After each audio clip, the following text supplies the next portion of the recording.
यामिनी क्यों मांग रही है कैमरे के आगे माफी और विवियन से माफी? ऐसी कौन सी बात हो गई है, चलिए बताएंगे आपको। अगर आपने सब्सक्राइब नहीं किया है तो जल्दी से कर लीजिए ताकि सारी की सारी लेटेस्ट खबरें आप तक पहुंचे जल्द से जल्द।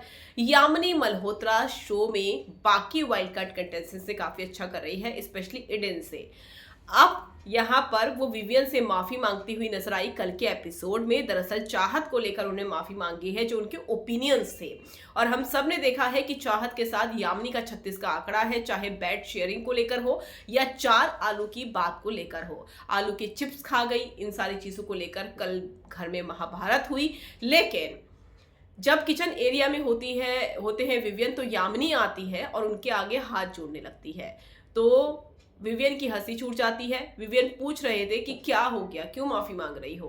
तो उन्होंने कहा कि आपने 2 महीनों तक झेला और अब मैं असली वजह समझ सकी हूं। आपने मुझसे कहा था कि 15 दिन रुक जाओ, आपने जो कहा था बिल्कुल सही कहा था।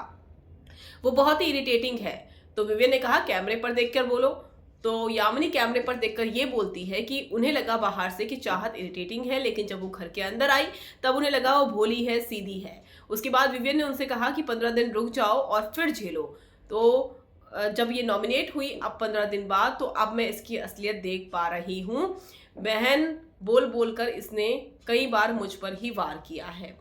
तो चाहत को लेकर माफी मांगती हुई नजर आई है यामिनी, और उनका कहना है कि चाहत को समझने में उन्होंने गलती कर दी है। उन्हें लगता था चाहत भोली भाली है, असल में वो भोली भाली नहीं है, बहुत ज्यादा तेज है। ये यामिनी के शब्द हैं जो कि उन्होंने कैमरे पर देखकर कहे, और इसीलिए उन्होंने विवियन से माफी मांगी थी कि वो बेफालतू चाहत पर अटैक करते हैं। असल में चाहत की कई बार गलतियां होती हैं और वो लोगों को इरिटेट करती है। आपको क्या लगता है, क्या ये यामिनी सही कह रही है? कमेंट कर जरूर बताइएगा।